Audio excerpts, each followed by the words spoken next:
Hello বন্ধুরা, তোমরা কেমন আছো? আশা করি ভালো আছো। তোমাদের কেমন? আমিও ভালো আছি। তোমাদের পরিবার কেমন আছে? আশা করি ভালো আছে। আমার পরিবারও ভালো আছে। তা নতুন একটা রেসিপি নিয়ে চলে এসেছি তোমাদের সামনে। তো এটা দেখো, ডালিয়া ডালিয়া রান্না করব। তো যারা মঙ্গলচণ্ডী করো, যারা একাদশী করো, তারা কিন্তু খেতে পারো। এটা কিন্তু আটার তৈরি।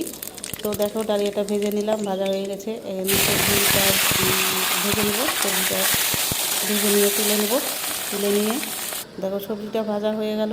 তো এখন আমি ডালিয়াটা ধুয়ে নিলাম, ধুয়ে আমি প্রেসার কুকারে দিয়ে দেবো। তো প্রেসার কুকারে দিলে ভালো হয়, তোমরা ইচ্ছা করলে কড়াইতেও রান্না করতে পারো। তো আমি প্রেসার কুকারে দিয়ে দিলাম ডালিয়া, আবার সবজিগুলো দিয়ে দিলাম। তো দেখো, লঙ্কা দিয়ে দিলাম, তোমরা যে যেরকম লঙ্কা খাবা সেরকম দিবা। হলুদ দিয়ে দিলাম, লবণ দিয়ে দিলাম। তো একটু নাড়াচাড়া দিয়ে দেবো, দিয়ে আমি প্রেসার কুকারটা আটকিয়ে দেবো। দেখো সিটি উঠে গেল। এই দেখো কালারটা কি সুন্দর এসছে। তো যদি তোমাদের না শিখাতে পারি, তোমরা যদি বুঝতে অসুবিধা হয়, তাহলে কিন্তু আমাকে কমেন্ট করো, আমি কিন্তু তোমাদেরকে বুঝিয়ে দেবো। Tata, bye bye.